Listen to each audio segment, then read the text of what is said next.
Rese dalam tayangan Alex Go, tayangan eksklusif wawancara dengan public figure, wakil rakyat, tokoh-tokoh ternama, pengusaha dan orang sukses di bidangnya.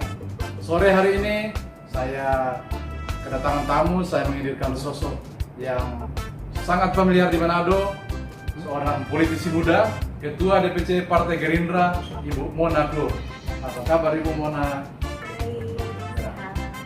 Sekilas ini Ibu Mona adalah anggota DPR Manado saat ini, sudah dua periode, saat ini di Komisi 3, dan beliau juga adalah kandidat doktor. Jadi selain masih muda, juga ketua DPC termuda, dan yang paling orang juga bicarakan adalah orangnya cantik, sangat cantik. Ya. Ngomong-ngomong ini Ibu Mona, sebenarnya sejak kapan Ibu Mona ini tertarik terjun di politik? Jadi sebenarnya sejak kapan saya tertarik untuk bisa sebenarnya dari awal ketika ditawarkan oleh perwakilan dari partai itu sama sekali tidak ada tanggapan. Kenapa tidak ada tanggapan? Karena saya basicnya memang politik dan pertama kali ditawarkan kepada saya sebagai orang tua. Iya. Dan karena orang tua basicnya PNS, sehingga dia bisa mencalonkan, makanya ditawarkan kepada saya. Tapi pada saat itu juga sebenarnya sangat-sangat dilema karena waktu itu baru saja lulus dari S1, kemudian bingung dari S1 ini harus melakukan apa? Apakah saya kerja dulu atau saya harus melanjutkan S2 saya atau seperti apa? Dan kemudian pada saat itu sudah melanjutkan S2 ya. Waktu itu sudah melanjutkan S2 dan bingung pagi menjelang sore ini saya harus buat apa di rumah karena kan kuliahnya sore. Jadi dari situlah memutuskan untuk menambah pengalaman dulu aja di bidang politik. Sama sekali tidak ada target agar bisa memperoleh satu kursi. Jadi boleh dikata dulu karena orang tua yang minta, terus ikut drama ya? Ikut rame sih, bukan ikut seperti tujuannya. Sebenarnya lebih ke menambah wawasan, lebih menambah pengalaman. Walaupun untuk terjun ke dunia politik, apalagi untuk menjadi perwakilan dari masyarakat itu sendiri, bukan tujuan utamanya untuk mencari pengalaman, karena pengalaman kita bisa dapat dari mana saja, bukan hanya terfokus di bidang politik. Tapi kenapa saya sampai dengan saat ini seperti ini, ya saya hanya bisa menjawab ketika saya ada sampai dengan saat ini itu adalah karunia, mungkin ya, blessing.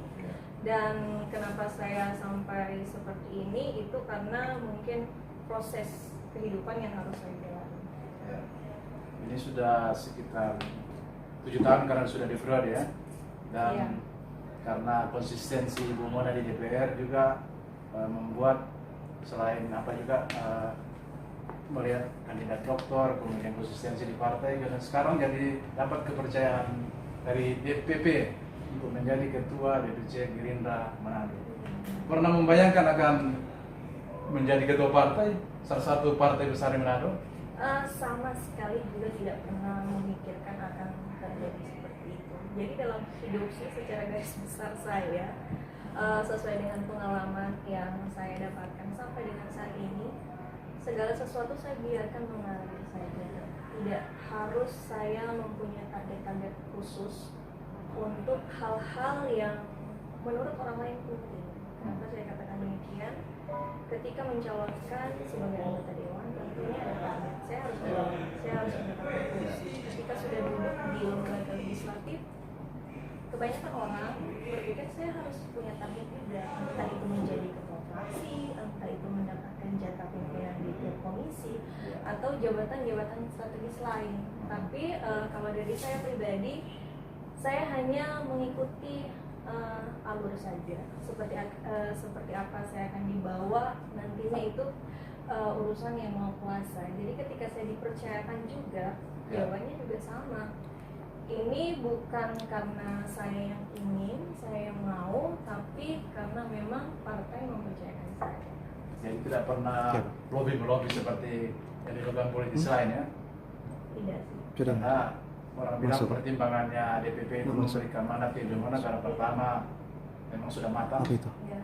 kandidat doktor, kemudian memang konsisten berjuang di masyarakat dan Masuk nama tuh, Gerindra suara sekarang masuk ada di tuh. Mas. Ibu Mona. Iya, tugas berat sebenarnya. Iya. Nah, kebetulan ini Partai Gerindra juga habis Pilpres kemarin kan sedikit redup. Katakanlah meredup karena Pak Prabowo kalah. Ini mengembalikan Yang penting dia nama masih besar di Gerindra Partai. di mana Manado ini apa programnya ini? Jadi memang pada kenyataannya kita tidak bisa merebut kursi kita seperti periode yang lalu karena begitu banyak hal-hal di lapangan yang sebenarnya bertolak belakang dengan jati diri Partai Gerindra itu sendiri dan masyarakat mungkin belum semuanya yang paham apakah isu-isu ini yang digiring oleh segelintir orang yang tidak bertanggung jawab benar atau tidak. Makanya isu-isu ini digiring dengan sedemikian rupa agar supaya bisa masuk ke lingkup masyarakat dan dipercaya. Sehingga pada akhirnya ya kita memang mengakui kalau memang kita kebobolan pada beberapa waktu yang lalu. Dan ini adalah menjadi bahan evaluasi untuk Partai Gerindra ke depannya yang dimana saya ada di dalamnya dan kenapa saya bisa katakan ini tugas dan tanggung jawab yang begitu berat karena untuk Provinsi Sulawesi Utara titik beratnya ada di Kota Manado dan tanggung jawab besar di situ untuk bisa mempertahankan bahkan menaikkan perawat kursi. Jadi sudah ada program ke depan untuk menaikkan Iya.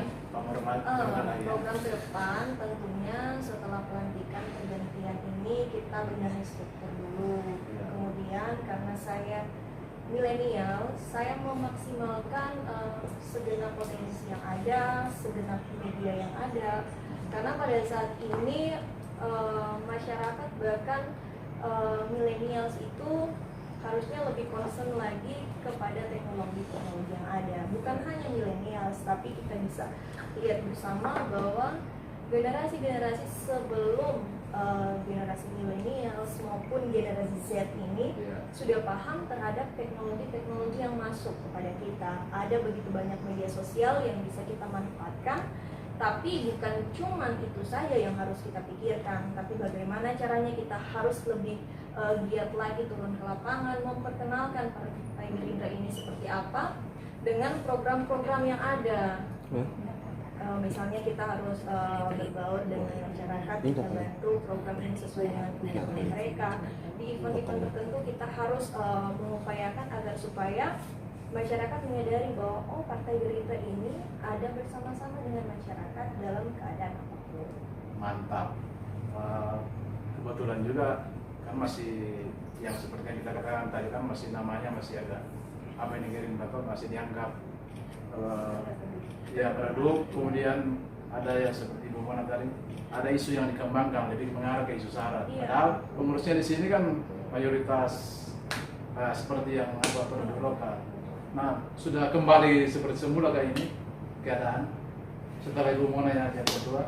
Ya harusnya seperti itu karena banyak masyarakat yang tidak paham bahwa Partai Gerindra ini adalah partai yang bukan hanya milik satu dua orang saja. Partai Gerindra ini bukan hanya berbicara tentang agama yang mendominasi, agama tertentu yang mendominasi, tapi Partai Gerindra ini milik semua, bahkan seluruh lapisan masyarakat yang ada. Banyak orang yang beranggapan oh kita ini partai yang apa namanya? Padahal jelas nasionalis ininya, no? Sedikit apa namanya yang berbau sara ini selalu ditonjolkan kepada kami. Mereka tidak tahu sebenarnya kalau Partai Gerindra ini sangat-sangat universal. Bahkan Pak Prabowo sendiri, ketua umum kita itu, beliau hidup di lingkup yang latar belakangnya ini berbeda-beda dalam agama. Dan kenapa saya katakan demikian? Karena kami ini kader sudah memang melihat langsung seperti apa beliau, keadaan beliau di sana seperti apa, dan begitu banyak orang yang tidak tahu bahwa banyak sekali anak-anak muda yang diberdayakan beliau, disekolahkan, dibuat universitas di sana di tempat beliau, dan hampir sebagian besar itu anak-anak dari Oh, seluruh. luar biasa ya. Iya. Itu termasuk misalnya ada usulan-usulan dari DPC juga DPD untuk Iya. disekolahkan di sana. Iya pastinya, pastinya. Lalu terus ini Gerindra kan ada 4 kursi di DPR. Dengan 4 kursi posisi Gerindra ini punya daya tawar yang tinggi menuju Pilwal Manado ini. Kira-kira sudah ancang-ancang siapa yang dicalonkan berikut? Mau koalisi dengan siapa? Jadi secara mekanisme aturan kami sudah menjalankan sebagaimana amanah dari partai, dan sampai dengan saat ini kami masih mengikuti prosesnya. Tapi pembicaraan intensif dengan kandidat-kandidat bahkan partai-partai yang serius sudah masuk kepada kami dan pasti sudah menjadi pertimbangan kepada kami, sehingga akhirnya kami bisa merekomendasi nama-nama atau kandidat-kandidat yang mana yang akan dipasangkan dengan Partai Gerindra. Ada yang kita baca itu ada 8 ya? Iya, jadi 8 nama itu beberapa bulan yang lalu sebelum COVID-19, dan 8 nama itu adalah mereka-mereka yang mengikuti pentahapan. Tapi kalau kita berbicara politik, berbicara siapa yang akan diusulkan nanti, namanya di dalam dunia politik itu kan segala sesuatu itu bersifat dinamis. Jadi kami selalu memberikan peluang, selalu membuka kesempatan untuk kandidat-kandidat yang mau berkomunikasi dengan kami. Sudah di 88 sudah ada komunikasi. Ya, Dari 8 itu yang kita tahu ini cuma 1 yang kader asli Gerindra, Pak Beni Parasan. Iya. Ada prioritas untuk kader? Pasti. Jadi Partai Gerindra sendiri itu sangat-sangat mengutamakan dan memprioritaskan kader. Jadi ada beberapa kader juga yang memang beberapa waktu yang lalu sudah mendaftar kepada kami, dan kader-kader kami juga saya rasa tidak kalah mumpuni, tidak kalah hebat dengan kandidat-kandidat yang lain.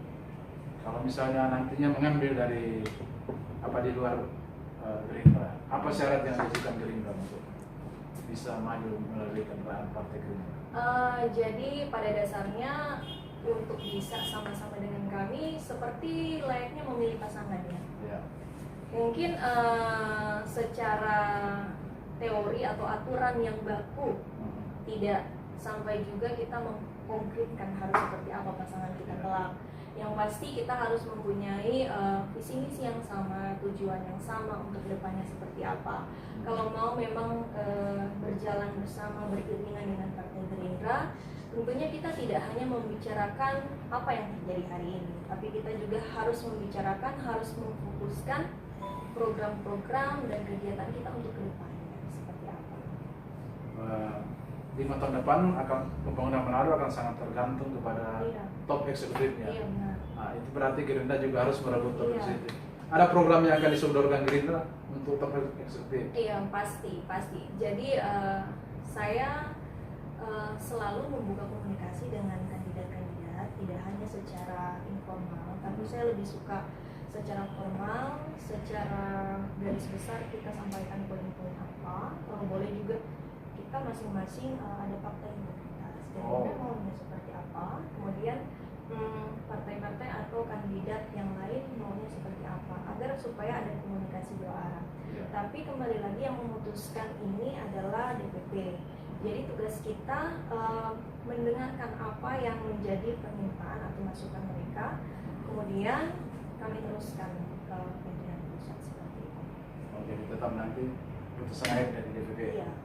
Nah, kalau secara pribadi setelah 6 tahun kira-kira jadi wakil rakyat, menurut Ibu Mona apa prioritas atau permasalahan utama pembangunan di Manado? Apa yang harus paling urgen untuk dibenahi? Sebenarnya yang paling urgent atau permasalahan krusial sebenarnya banyak, tapi kalau bisa disimpulkan itu yang paling urgent, yang paling krusial untuk Kota Manado, yang pertama kalau dari saya pribadi, kalau dari saya pribadi kita masih harus banyak melakukan pembenahan di dalam infrastruktur, sarana dan prasarana. Kemudian yang kedua juga masalah penanggulangan banjir. Yang ketiga masalah persampahan. yang keempat, masalah pendidikan, masalah kesehatan. Itu yang harus kita prioritaskan. Kenapa saya katakan demikian? Karena memang dalam kurun waktu yang berjalan ini masih sedikit yang bisa kita saksikan dengan kasat mata tentang pembangunan, tentang kemajuan Kota Manado itu sendiri.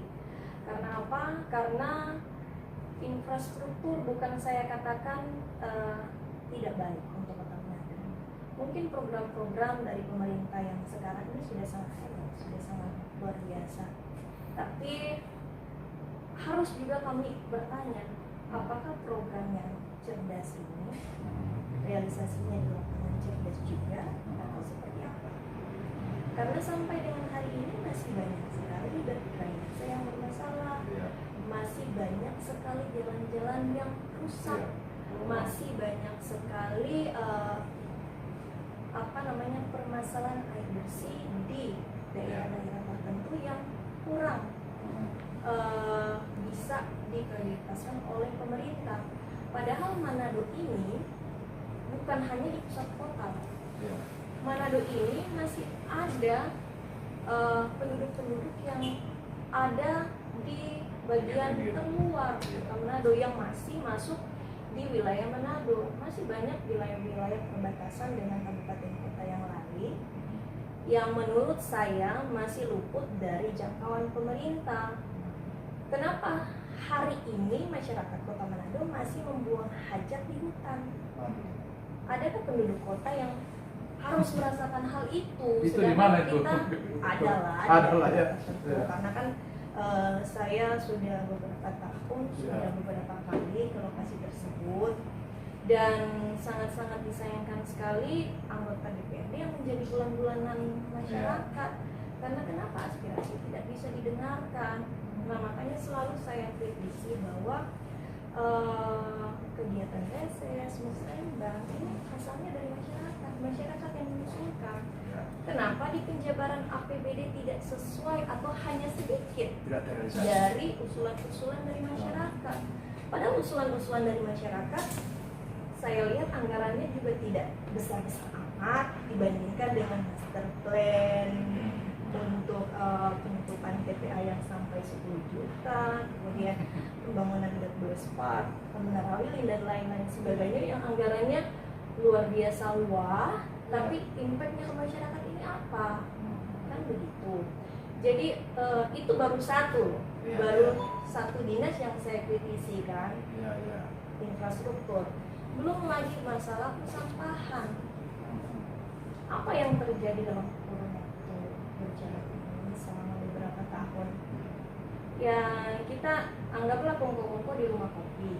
Kita sharing apa yang terjadi di Kota Manado selama beberapa tahun terakhir ini. Apakah masalah persampahan sudah ada solusi sampai dengan hari ini?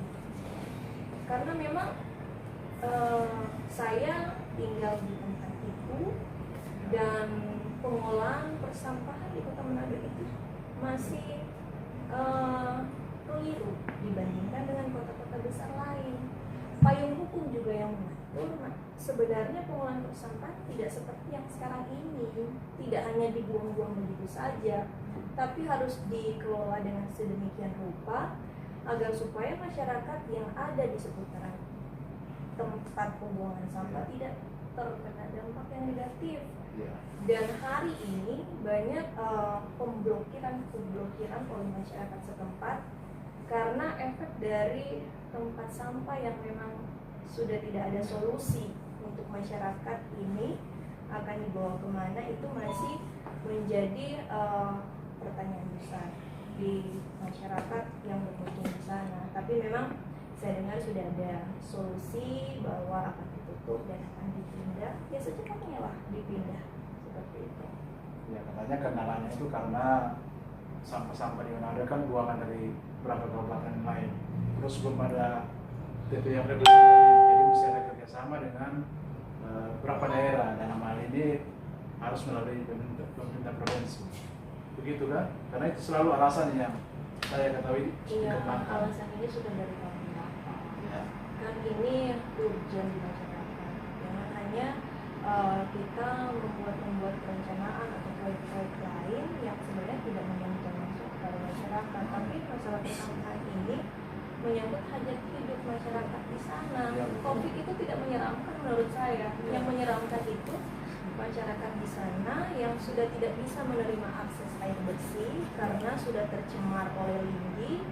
Dan seperti apa kalau tinggal di sana, bagi yang sudah merasakan ya luar biasa, tapi masyarakat yang harus diperhadapkan dengan nasib hidup seperti itu berhari-hari harus ada solusi.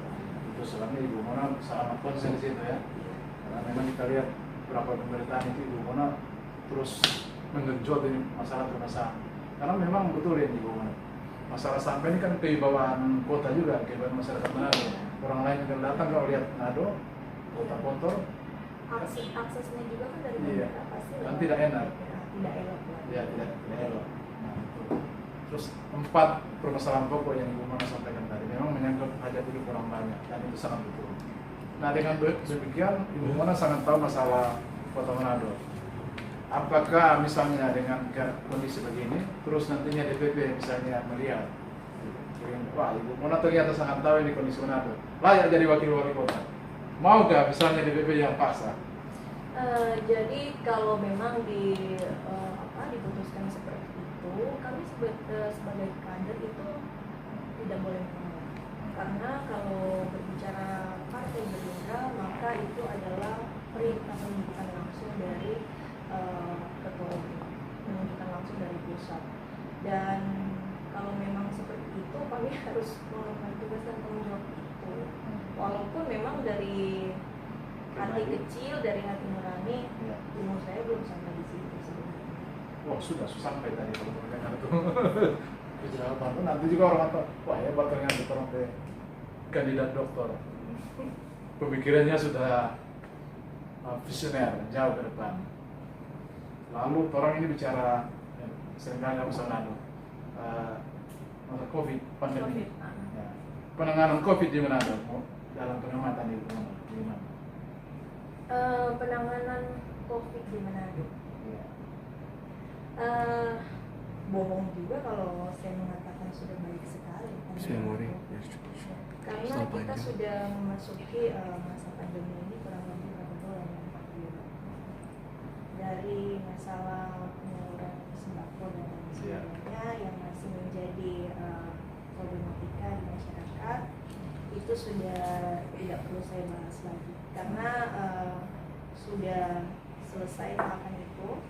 Dan yang sekarang mungkin yang ingin saya memberikan sedikit komentar secara positif untuk bukan wacana ya, karena pergubnya sudah ada tentang pemberlakuan normal untuk Sulawesi Utara yang sebenarnya beberapa waktu yang lalu harus diterapkan di Kota Manado, tapi karena kondisi kita masih sangat-sangat terbatas seperti itu, ditarik kembali seperti itu ya. Kalau saya tidak salah, mohon dikoreksi kalau saya salah.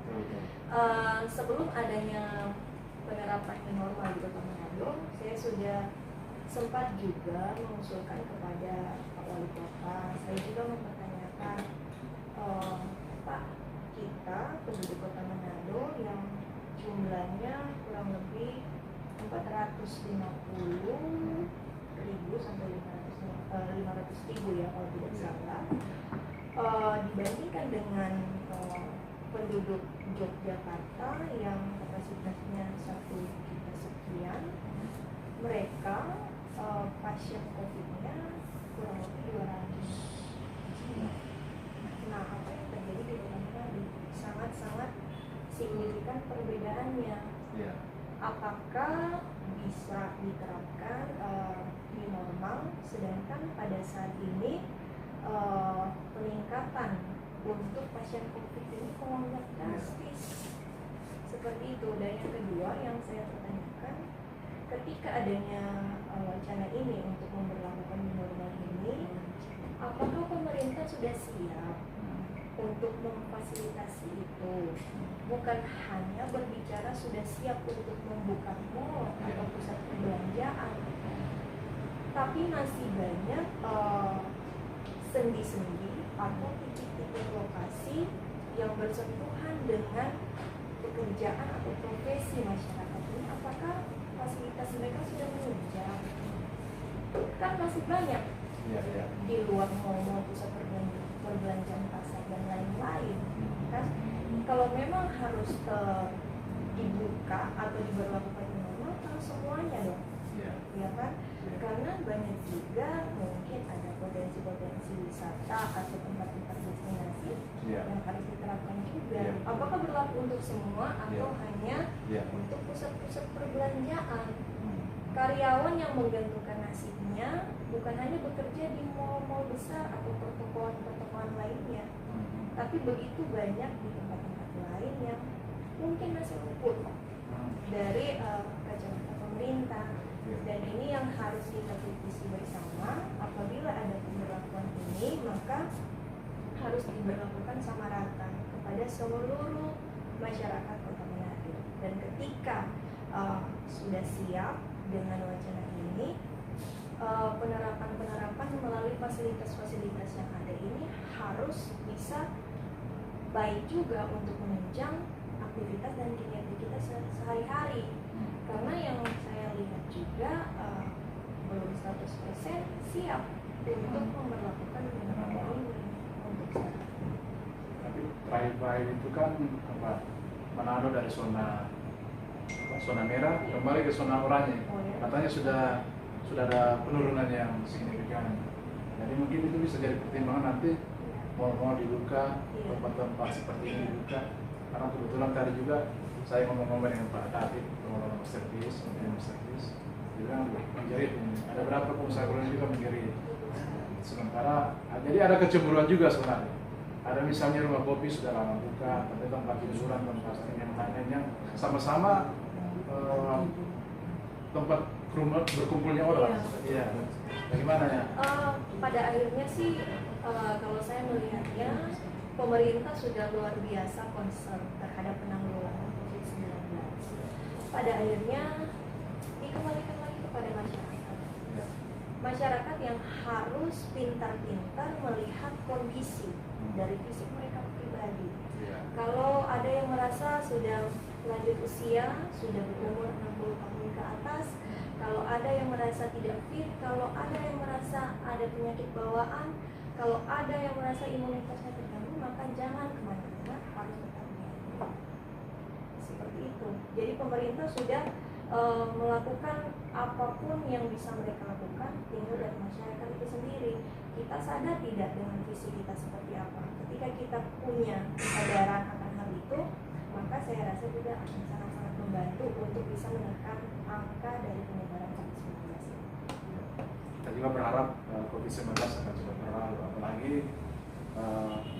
kita mau masuk pilkada di masa pandemi. Jadi bagaimana Mbak Gerindra melihat ini? Apa yang akan dilakukan Gerindra yang sampai ada kecurangan nanti, karena orang takut-takut ke TPS kemana nanti ada kecurangan yang terjadi, terutama bagaimana juga Gerindra nanti mengkonsolidasi calon yang akan diusung. Kalau teknis untuk pilkada, pilwakon nanti juga kami mungkin belum terlalu mendapatkan informasi yang lengkap dan konkret akan seperti apa nanti ketika di lapangan, tata cara mekanisme pemilihan itu seperti apa dalam masa pandemi ini belum bisa juga kami pastikan seperti apa. Tapi yang pasti pada saat ini mungkin kita dari Partai Gerindra mensosialisasikan lebih dulu bahwa masyarakat ini di tengah wabah COVID-19 ini begitu banyak agenda penting yang ada yang tidak boleh kita lewatkan. Karena kalau kita menunggu pandemi ini akan berakhir, maka kita tidak akan tahu akan sampai kapan kondisi ini akan merongrong kehidupan kita. Oleh dan sebab itu, pemerintah dengan keputusannya saya rasa sudah sangat-sangat bijak. Tugas kita sekarang kalau memang dibatasi untuk melakukan pertemuan terbatas, dibatasi untuk melakukan pertemuan-pertemuan di lokasi-lokasi tertentu yang memungkinkan untuk kerumunan banyak orang, maka cara yang paling efektif, walaupun masih banyak cara-cara yang lain, itu saya rasa memaksimalkan media. Ya. Karena masyarakat hidup sekarang menggunakan media, ya. Jadi cara ini saya rasa juga tidak kalah efektif ketika kita akan mempublikasikan figur-figur yang mumpuni untuk Kota Manado ke depan. Itu bisa nanti kan MMC News TV dong. Iya, betul ya? sekali. Dan iya, podcast ini MMC dengan Bu Alex ini saya rasa sangat-sangat membantu untuk kita yang pada saat ini Ya. sangat-sangat terbatas untuk mengakses media dan lain sebagainya. Jadi kegiatan-kegiatan positif yang seperti ini saya rasa masyarakat sangat nantikan sekali, karena ketika ada kegiatan podcast dan lain sebagainya, masyarakat tanpa harus menyetel TV Ya. di jam yang ditentukan, tapi ketika ada media seperti ini kapan saja bisa diakses. Ya. Lalu Ibu Mona bisa bertanya hal-hal pribadi? Boleh. Boleh. Ini orang bilang kok banyak yang bertanya di luar. Ibu Mona ini cantik, tapi masih single. Iya. Sudah ada pacar kan? Pertanyaan klasik. Lalu apa kira-kira orang bertanya kira-kira Ibu Mona laki-laki idamannya kira-kira seperti apa yang menurut Ibu Mona untuk mendampingi Ibu Mona? Karena orang tanya-tanya, Ibu Mona kandidat doktor, ketua DPC partai, anggota dewan, artinya sangat cantik. Pasti banyak laki-laki yang sudah, atau sudah takut juga. Laki-laki sudah takut untuk. Sebenarnya kalau apa ya, kalau untuk kriteria pasangan itu sebenarnya untuk usia sekarang sudah tidak harus pilih-pilih atau tidak harus muluk-muluk harus ini begitu harus tinggi putih apalah. Pada intinya sih yang pasti harus sepadan dengan kita itu saja. Oh, gitu. Harus sepadan saja. Oh, tapi tidak mau sebut kira-kira kriteria apa kira-kira ya? Kalau sepadan itu saya rasa sudah cocok semua. Oh, secara apa ya namanya, komunikasi pasti satu pemikiran, kemudian ada hal-hal yang lain yang mungkin harus bisa apa ya namanya, harus bisa seimbang lah. Ketika saya seperti ini, apa pasangan saya bisa menemani. Tidak berpatokan misalnya dia harus politisi, harus pengusaha, harus tidak. Yang penting cocok lihat ya. Cocok. Oh, oke. Ini terus pertanyaan-pertanyaan singkat ini. Bisa sebut 3 kata untuk Partai Gerindra? Partai Gerindra Prabowo. Ya. Yang kedua nasionalis. Ya. Yang ketiga satu kalimat boleh? Satu kalimat boleh. Cinta tanah air. Cinta tanah air. Ya. Tempat favorit? Tempat favorit. Iya, tempat yang biasa favorit untuk bersantai. Tempat favorit pasti di rumah. Di rumah. Oh, di rumah Anda? Iya. Nggak suka bersantai kemana? Yang paling nyaman sebenarnya di rumah. Harusnya memang di rumah. Makanan Karena- kok? Makanan. Makanan favorit? Makanan favorit. Semua makanan yang pedas. Pedas. Oh, berarti lokal-lokal banyak ya? Lokal. Sangat ada. Ya. Hobi favorit? Hobi. paling memasak. Memasak. Oh, baru tahu kalau Ibu Mona suka memasak ya.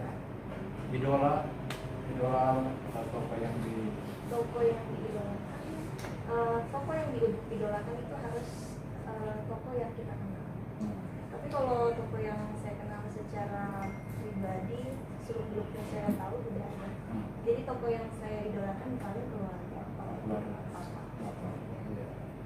Terus kalau kemana-mana, benda apa yang selalu mesti dibawa?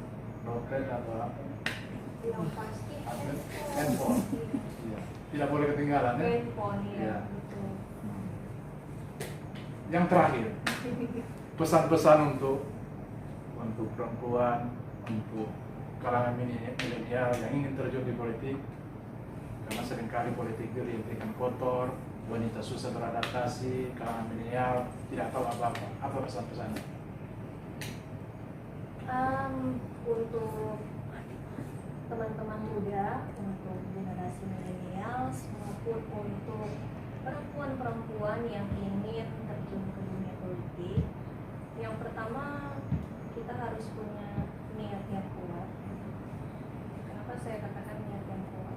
Karena ketika terjun di dunia politik itu, ketika duduk bukan berarti tugas kita sudah selesai. Dan ketika kita masih muda sudah berani melibatkan diri di dunia politik, maka kita harus tetap teruskan itu. Karena ada kalanya ketika terjun di dunia politik dan disiplin ilmu kita berbeda dengan dunia politik, maka yang ada mental kita tidak kuat. Banyak orang-orang di luar sana yang sudah terjun ke dunia politik, ada beberapa orang yang meminta untuk dilakukan pergantian antara karena masalah mental saja tidak siap untuk bisa menerima bahwa ternyata lembaga politik ini adalah lembaga yang yang tidak bisa dipastikan. Kalau saya bilang tidak bisa dipastikan karena karena saya kan basicnya hukum. Kemana-mana apapun yang terjadi di dalam masyarakat ada satu garis ke atas yang bisa mengatur semua itu hukum. Tapi kalau di lembaga politik, hari ini kita besok bisa jadi politik karena sifatnya itu dinamis. Dia bisa berubah-ubah tergantung dari pribadi kita memposisikan diri seperti apa. Kenapa dia berubah-ubah? Karena begitu banyak kebijakan-kebijakan yang harus kita keluarkan disesuaikan dengan iklim atau situasi yang terjadi di dalam masyarakat. Seperti itu. Jadi ketika kita ingin terjun ke lembaga politik, kita harus punya niat mental yang kuat dan harus ada disiplin ilmu dan harus juga tetap semangat, tetap optimis, tetap harus belajar. Walaupun kita merasa saya ada basic ilmu ini itu yang sudah pasti cukup lah, tapi kita harus belajar, pengalaman kita juga harus ditambah karena itu juga penting sekali. Dan jadikan semua orang adalah guru, semua tempat adalah tempat untuk kita belajar juga. Karena dari situ kita akan bisa dilatih agar supaya perlahan kita bisa melahirkan generasi-generasi atau diri kita bisa dilatih untuk bisa bersaing juga dengan orang-orang kebanyakan. Orang-orang kebanyakan dalam arti milenial juga bisa disepadankan dengan senior-senior kita, dengan birokrat-birokrat handal, dengan orang-orang penting yang ada di lingkup kita bekerja dan kita tidak di tangan sebelah sana. Jadi kaula muda, kalangan milenial, kaum perempuan yang ingin terjun ke politik, silakan mencontoh Ibu Mona. Punya kemauan yang kuat, tekad yang kuat, punya disiplin ilmu yang mumpuni dan mental yang sangat baik. Karena bertarung di panggung politik itu harus memiliki semua yang dikatakan Ibu Mona ini. Dari Masterpiece, salah satu tempat paling santai di Manado, saya Alexander Merese, CEO Indoberita dan MMC News TV mengucapkan terima kasih, salam sehat untuk kita semua dan semoga sukses selalu untuk Ibu Mona. Oke.